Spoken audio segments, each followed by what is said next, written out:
రవి ఆయనకి ఎంత సపోర్ట్ దొరికింది తెలుసా? మీరు ఎందరు అరెస్ట్ చేసినా ఆయనకి ఎందుకు సపోర్ట్ దొరికింది? ఫ్రీగా సినిమా చూశాడు కాబట్టి. మీరు అందుబాటులో టికెట్ పెట్టలేదు కాబట్టి అలాంటి వాళ్ళు పుట్టుకొస్తారు. మీరు న్యాయంగా టికెట్ ధర తగ్గించండి, తిరుబండాల రేటు తగ్గించండి, డిజిటల్ రేటు తగ్గించండి. అప్పుడే సినిమా ఇండస్ట్రీ బాగుపడుతుంది. గత 10 సంవత్సరాల నుంచి మొత్తం ఇండస్ట్రీని దోచేస్తున్నారు ఈ నలుగురు. తప్పకుండా మీరు రియలైజ్ అయ్యి తగ్గించండి. లేని పక్షంలో ఇండస్ట్రీని అంతా ఒక్కటి చేస్తాం, తిరుగుబాటు చేస్తాం. తప్పకుండా ఇది శాశ్వతం కాదు. మీ డబ్బు శాశ్వతం కాదు, మీరు శాశ్వతం కాదు. ఎంతో మంది రామానాయుడు ఉండే దేవుడు మమ్మల్ని ఎందుకో ఆదుకున్నాడు. మేము ఆయన వెంబడి సినిమాలు చేసినాం. ఇప్పుడు వచ్చిన ఆయన కొడుకు నాశనం చేస్తున్న ఇండస్ట్రీని.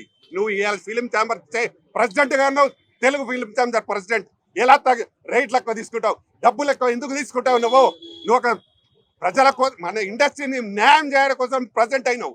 అక్కడ కూర్చున్నంతసేపు మీటింగులు పెడతారు, వాళ్ళని పిలుస్తారు, క్యూబ్ వస్తారు, యూఎఫ్ వస్తారు, చేద్దాం అంటారు, మళ్ళీ ఎక్కడో అక్కడ పోతారు. కానీ మాకు సినిమా రిలీజ్ చేయాలంటే ఎక్కువ రేట్లు డబ్బులు తీసుకొని చేస్తున్నావు.